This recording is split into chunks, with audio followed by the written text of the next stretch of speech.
Well, here's an interesting tree, and boy, it's a big, tall, straight one, isn't it? And we're very lucky that the leaves happen to be out now, because it's early in the season. Let me see if I can pick one of these leaves. That's a pretty large leaf, isn't it? Look at that. All right, let's start with our dichotomous key then. Number 1. Is the tree an evergreen? Go to 23. Is it an evergreen? No. If the tree is deciduous, then go to number 2. Very good. Number 2. If the leaves are compound, go to 3. And if the leaves are simple, Go to 6. one single leaf, go to 6. What does number 6 say? If the leaves or leaf scars are opposite, go to 7. Or if they're alternate, go to 9. And of course, they're alternate. So let's go to 9. If the leaf is lobed, go to 10. Is it lobed? Yes. Indeed it is. And number 10? The leaf has several main veins coming out from or near the base of the leaf. Go to 11. Several main veins. And what's the other question? The leaf has one central vein. One central vein. So let's look at it. One vein going up, the other one's coming out. So what does that mean we're doing? One central vein. One central vein. Go to 20. What does 20 say? The leaf is large and has lobes only at the base of the leaf. It is a Fraser magnolia. Does it have lobes only at the base? No. No. So go on. If the leaf looks like the tip was cut off and its shape is like a cat head, it is a tulip tree. Yeah! It's a tulip tree. And another way you can tell tulip trees is they are generally straight, big, tall trees. They're one of the first trees to take over the disturbed area. And they are also were used quite a bit for construction because they were so straight and long and easy to cut. All right, let's move on. Well, we are lucky that the leaves were out. Come back here in a couple weeks to see those things. All right, well, we wanted to talk about the effects of migration on the national park. And I asked you all to look for things that could give you clues that people have been here in the past. Now, we know that about 10,000 years ago, Paleo-Indians were here. And they were primarily hunter-gatherers and did not have much effect on the land. 300 to 400 years ago, the Cherokee Indians arrived. And they were primarily hunter-gatherers in this area. There were some settlements, summer communities, and they didn't have a great impact on the land. The big impact came about 200 years ago when the first white settlers arrived. And when these settlers arrived, they started using timber to clear the fields and to make basically everything they needed. They made their houses, their furnitures, their barns out of those trees. And they cleared it. So when we see the big forest all around us here, 200 years ago, 150 years ago, you would not have seen any trees. You would have seen cornfields. You would have seen squash growing. You would have seen cows and you would have seen horses. But you wouldn't have seen all of these trees. And one evidence of that is if you look around, the trees here are all relatively the same size. There aren't any big, huge, old daddy trees. And that's because there's no trees here that are older than 75 years. Now, after the white settlers, about 100 years ago, the timber companies came in. And the timber companies pretty much clear-cutted whatever was left. So they used the trees also, but they used them to fuel a growing America. So it wasn't just for local consumption, it was for national consumption that they used it. Now, other than the size of the trees around here, what else have you noticed that would say there could have been people that were living here before it was a national park? There's some stairs. Of course, there's some stairs. There are some rock walls where they had to remove the rocks, primarily from the field, so that they could plant their corn.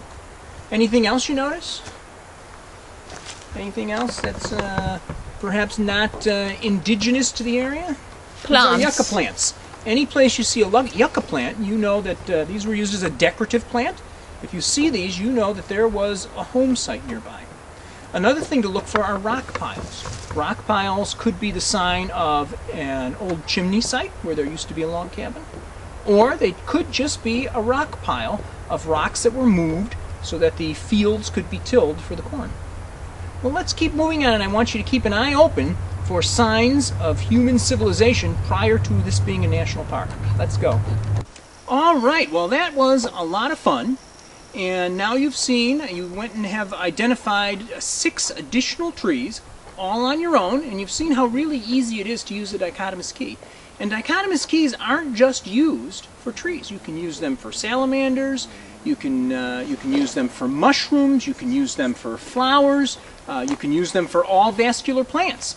And what's really special about the Great Smoky Mountains is that we have so many visitors, and it is such a big area that there are dichotomous keys that are created for most life forms just for the Smokies. So you don't need to get one that covers the whole North of America or the eastern half of the country. You can get ones for just here in the Smokies. Now I'm going to let you all keep your dichotomous keys, and I want you to try and use them when you go home, because most of the trees that are in your own backyard are going to be on this dichotomous key. I know we talked earlier about signs of civilization, and here is another example of things to look for. Of course, we have our trail, but we also have this.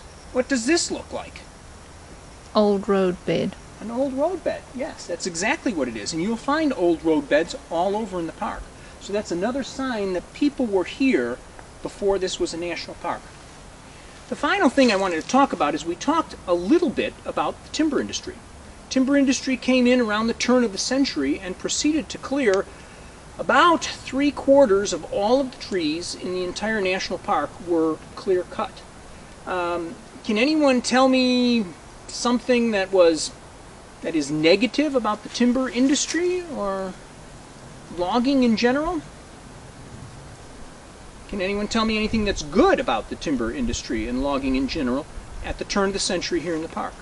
Provided jobs? It provided jobs, yes. See, most people focus on the negative aspects of the timber industry, but that is a very good point. It provided jobs for a lot of people. Anything else? Come on, 8th graders. Put your thinking caps on.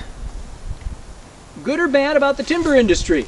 They killed trees. They killed trees. Very good. That's a big problem people have. They came in, they clear cut. They weren't as sophisticated with logging in those days. They didn't really care about preserving the forest or letting it regrow. They completely cut them down. Anything else, positive or negative? Soil erosion. Soil erosion is a negative aspect of clear-cut timber operations. Now, we're very lucky this forest did come back. Would it come back another time, a second time? Don't know. That could be debated. Luckily, we don't have to worry about it because this land is now a national park, and it is protected forever for your enjoyment and the enjoyment of future generations. You had mentioned that the timber operations provided jobs. Yes, it provided income. This was an economically depressed part of the country, so it gave these people an opportunity to buy finished goods, to have nicer homes, to send their kids to school. So there were a lot of good things for the folks that lived here during the time of the timber operations. And there were a lot of negative things because the timber operations did do clear cut. They took all of the trees out. It caused severe soil erosion. But the point I'm trying to make is whatever issue it is that you're looking at, there's two sides to every issue. It's never a clear-cut situation. And the timber industry is an example of that. There were good aspects to it, especially from the paradigm of 1900, and there were also negative effects to it. Well, I want to thank the kids from Farragut Middle School for coming out and spending their afternoon with me. And I do want to warn you, there is going to be a follow-up test tomorrow in class. So try and remember what we went through today and use those dichotomous keys at home.